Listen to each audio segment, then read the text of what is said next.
हाँ तो भाइयों, मिर्जापुर सीजन 3 कल 5 जुलाई को ऑफिशियली रिलीज हो गया। इस सीजन में टोटल 10 एपिसोड है, जिनकी लेंथ 40 से 57 मिनट्स के अराउंड होगी। देखो ये सीजन ना मुझे ठीक ठाक सही लगा। अगर आप इस सीजन को देखना चाहते हो तो देख सकते हो, बस ये ध्यान रखना ये सीजन थोड़ा सा स्लो फील हो सकता है आपको, और एक्सपेक्टेशंस हाई मत रखना इस सीजन से। और मुन्ना भैया का कैमियो नहीं होगा इस सीजन में, और यहाँ से आगे वीडियो में स्पॉयलर्स होंगे। और अगर आपने सीजन 3 देख लिया है तभी वीडियो को आगे देखिएगा, नहीं तो पहले ना मिर्जापुर का सीजन 3 देख लीजिएगा, फिर इस वीडियो को बाद में देख लीजिएगा। देखो सीजन 3 की शुरुआत होती है मुन्ना भैया के फ्यूनरल से, और जैसा हमने सीजन 2 की एंडिंग में देखा था, कालीन भैया को ना शरद शुक्ला बचा लेते हैं और दादा त्यागी और बड़े त्यागी के साथ मिलकर कहीं छुपा लेते हैं। और जो त्रिपाठी हाउस है ना, वहाँ पर रह रहे हैं गुड्डू भैया, गोलू गुप्ता, बीना त्रिपाठी, और इनके साथ में ना इनका बच्चा और इनकी नौकरानी। और जो सीएम है यानी माधुरी यादव, ये अलग रह रही है। लाला जेल में है, लाला की बेटी अपने घर पर, गुड्डू भैया के पिता रमाकांत पंडित ये भी ना जेल में ही है, और इनकी फैमिली ना अपने घर पर। और रोबिन भी इनके साथ ही most of the time spend करता है अपना। इन सब में से ना एक इंसान गायब है, गेस करो। नहीं किया? चलो शान भाई की तरह तुम्हें टाइम देता हूँ। टिक टिक 1, टिक टिक 2, टिक टिक 3, टाइम खत्म। वो है मकबूल। इस हरामी को हमें दिखाया जाता है पोस्ट क्रेडिट सीन में। हाँ, मिर्जापुर सीजन 3 में ना पोस्ट क्रेडिट सीन भी है। मकबूल को दिखाया बेसिक पोस्ट क्रेडिट में था, पर सीरीज में ना मुनव्वर फोन पर बात कर रहा होता है किसी खान साहब से, और वो खान साहब निकले अपने मकबूल। और मिर्जापुर सीजन 4 का ना ये एक प्लॉट होगा। क्या गांजा फूंका हुआ मेकर से यहाँ पर। सीजन 2 में ना ले लिया था मकबूल ने अपनी माँ की मौत का बदला, अब क्यों आप जबरदस्ती इनको प्लॉट में ऐड कर रहे हो। और सीजन 3 देखते टाइम ना हमें तो एक बार भी ये ख्याल नहीं आया होगा कि मकबूल कहाँ है। अब चलते हैं मिर्जापुर की गद्दी पर। हमें लगा था सीजन 2 की एंडिंग के बाद ना अब गद्दी पर गुड्डू भैया बैठ गए, और सीजन 3 में ना ये गर्दा उड़ा गए। इनके गर्दे पर वीडियो में आगे बात करेंगे। देखो इस सीजन में ना मिर्जापुर की गद्दी के अराउंड काफी पॉलिटिक्स हुई है, क्योंकि गद्दी पर लास्ट टाइम बैठे थे कालीन भैया, वो मुन्ना भैया को गद्दी पर बैठाते। इससे पहले ना गुड्डू भैया मुन्ना भैया को मार देते, और कालीन भैया को ना शरद बचा लेता है। और अब वही सब कर रहे हैं मीटिंग। गद्दी पर अभी ऑफिशियली कोई नहीं बैठा है, क्योंकि कालीन भैया की जो बॉडी है ना अभी तक वो नहीं मिली है, और ना ही उन्होंने किसी को गद्दी पर बैठा दिया था। इसी वजह से ना अब गद्दी के 2 दावेदार है, शरद शुक्ला और गुड्डू पंडित। और यही ना इस पूरे सीजन का प्लॉट है कि मिर्जापुर की गद्दी पर गुड्डू पंडित बैठेंगे या फिर शरद शुक्ला। तो टेक्निकली सीजन 2 के एंड में गुड्डू भैया मिर्जापुर की गद्दी पर बैठे थे, और हमने सोचा था सीजन 3 में ना पावर इनके पास होगी, पर वो पावर इनके पास नहीं है। और अब वही शरद और गुड्डू पंडित के बीच में डिस्प्यूट होता है। यहाँ तक भी ठीक है, आपने एक प्लॉट इंट्रोड्यूस किया, अब आप ना उसे सेट कर रहे हो, ये भी ठीक है। अब बात करते हैं यहाँ पर गामिनी गुप्ता और भरत त्यागी यानी अपने बड़े त्यागी की। देखो हम सब जानते हैं छोटे यानी शत्रुघ्न त्यागी ही जिंदा है, और बड़े यानी भरत त्यागी मर गए। और ऑब्वियसली ना छोटे त्यागी ने बड़े त्यागी की जगह ले ली है, और भरत त्यागी और दद्दा त्यागी का एक ही मोटिव है इस सीजन 3 में, वो है गोलू गुप्ता को मारना। क्योंकि गोलू की वजह से ही छोटे की जान गई, और इसीलिए ना ये शरद शुक्ला से भी मिले हुए। हाँ व्यापार भी है, पर थोड़ा सा पर्सनल मैटर भी है इनका। यहाँ तक भी ठीक है। अब जो गोलू है ना वो कालीन भैया को ढूंढ रही है, और इसी मौके का फायदा उठाते हैं भरत त्यागी। अब जो एक भरत त्यागी ना ये अपने किसी खबरी से गोलू तक ना खबर पहुंचाते हैं कि कालीन भैया इस पर्टिकुलर जगह पर है, और ये ना अब कालीन भैया को मारने चली जाती है, पर कालीन भैया वहाँ होते नहीं है। और जो भरत त्यागी है ये गोलू को ना गोली मार देते। सच सच बताना किसको लगा था गोलू मर गई है? भाई आपको लगा ना, झूठ ना बोलो, लगा था ना आपको? तो गोलू नहीं मरती। और जो गोलू है ना इसको भरत त्यागी स्कूल में ना एक कमरे में बंद कर देता है, और अब हमारे गुड्डू भैया वो गोलू को ढूंढने के लिए ना पगला जाते हैं, और उनको बिना जी पुड़िया भी दे देती है, जिससे गुड्डू भैया वो और पगला जाते हैं। लिटरली ना जिसको मन कर रहा है उसको मार रहे। और गुड्डू भैया का कैरेक्टर ही ऐसा है, सोचते नहीं है ये, बस कर देते हैं। अब वही गोलू को भरत त्यागी टॉर्चर कर रहा होता है, और गोलू को पता चल जाता है ना कि ये भरत नहीं शत्रुघ्न है, और जो छोटे ये अभी बिना गोलू से प्यार कर रहे होते, पर गोलू नहीं। और फिर कुछ आर्ग्यूमेंट्स हुई इन दोनों के बीच। अगेन हमें दिखाया जाता है ना छोटे त्यागी ना गोलू पर गन पॉइंट करते हैं, और उसके बाद ब्लैक स्क्रीन और गोली चलने की आवाज। इसके बाद हम देखते हैं जंक यार्ड में ना किसी लड़की की बॉडी है जली हुई, फेस पहचाने में नहीं आ रहा, और उसने जो कपड़े पहने हुए हैं वो गोलू के। वहाँ पर गुड्डू भैया भी आ जाते हैं, और गोलू के फादर साहब भी होते हैं वहाँ पर। जिनको लगा गोलू मर गई तो उन्होंने खुद को शूट कर दिया और अपनी जान ले ली। फिर से बताइए क्या वो लड़की गोलू थी? सही गेस किया इस बार आपने, नहीं थी।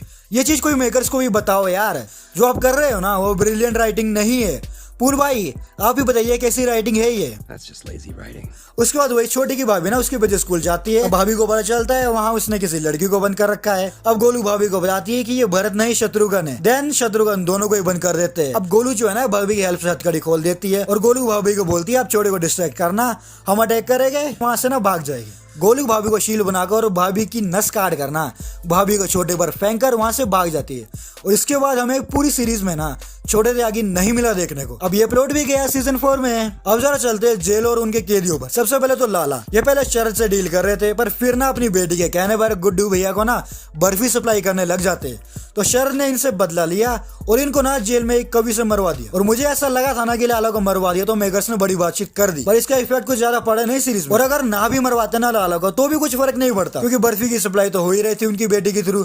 ऑल्दो बाद में गुड्डू भैया और लाला की बेटी में झगड़ा हो जाता है, पर फिर भी लाला की डेथ का ना ज्यादा इम्पैक्ट नहीं पड़ा सीरीज में। और रमाकांत पंडित यानी गुड्डू भैया के पिताजी, इनको तो जेल से बाहर निकलने के लिए किसी की हेल्प चाहिए ही नहीं थी। और जब रोबिन ने हेल्प करने की कोशिश करी तो गुड्डू भैया और रोबिन में ना थोड़ा सा झगड़ा हुआ। चलो यहाँ तक भी ठीक था, और गुड्डू भैया ना हाई थे थोड़ा उस टाइम पर फिर आर्गुमेंट के टाइम पर ना रोबिन गोलू के बारे में थोड़ा बोलता है कि गोलू ना आखिरी बार उनसे मिली थी। ये सुनकर गुड्डू भैया को और भी गुस्सा आ जाता है कि मैं कब से पूछ रहा हूँ, किसी ने गोलू को देखा तो नहीं, तो तुमने क्यों नहीं बताया, फैमिली हो ना मेरी, बता सकते थे, ऐसा भी वो बोलते हैं। और इस टाइम तक ना उन्हें लगा था कि गोलू मर गई है, और इसी वजह से गुड्डू भैया ना रोबिन की लिटरली दोनों आंखें नोच लेते हैं। और हमारे फेवरेट कैरेक्टर में से एक रोबिन, इनको ना गुड्डू भैया गुस्से में मार देते हैं। अब चलते हैं सीएम माधुरी पर। ये स्टार्टिंग में ना गुड्डू भैया को मारने के लिए कुछ पुलिस वाले भेजती है, पर गुड्डू भैया उनको मार देते हैं। फिर ये शरद के साथ मिल जाती है, और इनका और शरद का ना थोड़ा सा लव एंगल भी दिखा है, दोनों एक दूसरे की हेल्प करते हैं। फिर जो डिम्पी है वो अब रोबिन की ना मौत का बदला लेना चाहती है, इसलिए वो ना अपने पिता रमाकांत पंडित से ना कुछ एविडेंस लेती है, जिससे पता चलता है ना माधुरी के पिता की मौत के पीछे ना शरद शुक्ला का भी हाथ है। फिर जब ये ना शरद से इनडायरेक्टली पूछने लगती है, शरद को ऐसा लगता है ना कि ये कालीन भैया के बारे में पूछ रही है, और वो बता देते हैं कि कालीन भैया मेरे घर पर है।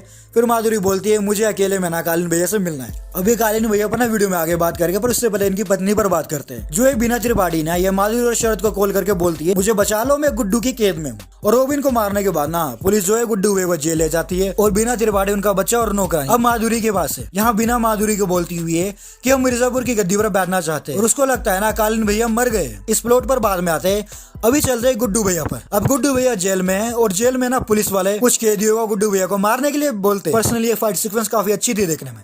अब आते हैं कालीन भैया पर और मिर्जापुर सीजन 3 की एंडिंग पर। पहले तो कालीन भैया देखो, पूरी सीरीज में ना इनका रोल बहुत कम है, और कालीन भैया जो है ना ये शरद को ना मिर्जापुर की गद्दी पर बिठाना चाहते हैं। इसके लिए कालीन भैया को कोई भी आपत्ति नहीं है, और ना कालीन भैया जो है शरद को एडवाइस भी देते रहते हैं। और माधुरी ने जब शरद को बोला था ना कि मुझे मिलना है कालीन भैया से अकेले में, तो कालीन भैया जाते हैं माधुरी से मिलने के लिए, और माधुरी कालीन भैया को बोलती है कि मेरे पास आपकी फैमिली है और आपका वही करना होगा जो मैं कहूंगी।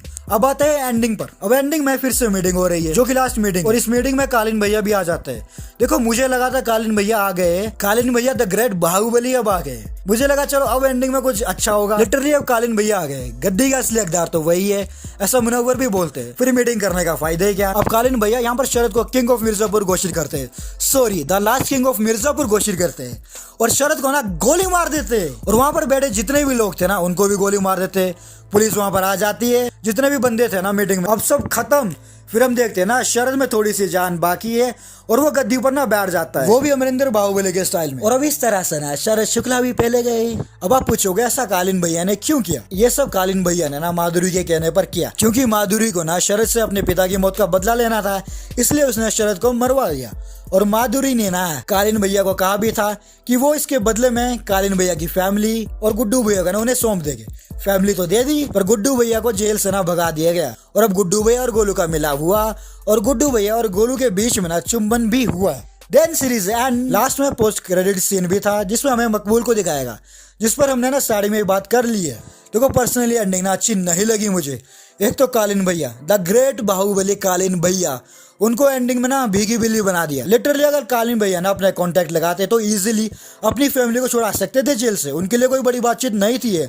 और व्हाट इफ अगर एंडिंग में शरद की जगह कालीन भैया गद्दी पर बैठ जाते, तो वो देखने में ना थोड़ा और मजा भी आता, और ना सीजन 4 के लिए हम एक्साइटेड भी होते। पर नहीं, मेकर्स ने लिटरली सीएम माधुरी यादव त्रिपाठी का ना वर्चस्व दिखाने के चक्कर में सीजन के एल लगा दिए। और गुड्डू भैया मानता हूँ कुछ करने से पहले सोचते नहीं है, पर क्यों इनसे रोबिन को मरवाया इस वाहियात एंडिंग के लिए। लिटरली इससे गुड्डू भैया का कैरेक्टर को वो और हेट मिलेगा। और क्यों आपको गोलू और गुड्डू भैया का लव एंगल दिखाना था। देखो इस चीज का इन ना कहीं सीजन 2 से मिला था हमें, पर आप उस डायरेक्शन में क्यों ही गए मेकर्स, अननेसेसरी था ये। और अब लाला की बेटी का क्या होगा, उसके साथ भी गुड्डू भैया का लव इंटरेस्ट है क्या, सिर्फ ये जानने के लिए अब मैं सीजन 4 का वेट करूं। देखो मेरे लिए सीजन में ना शरद शुक्ला का कैरेक्टर थोड़ा सा शाइन किया, पर सीरीज के एंड आते आते भाई प्रैक्टिकल इंसान से ना इमोशनल इंसान बन गया।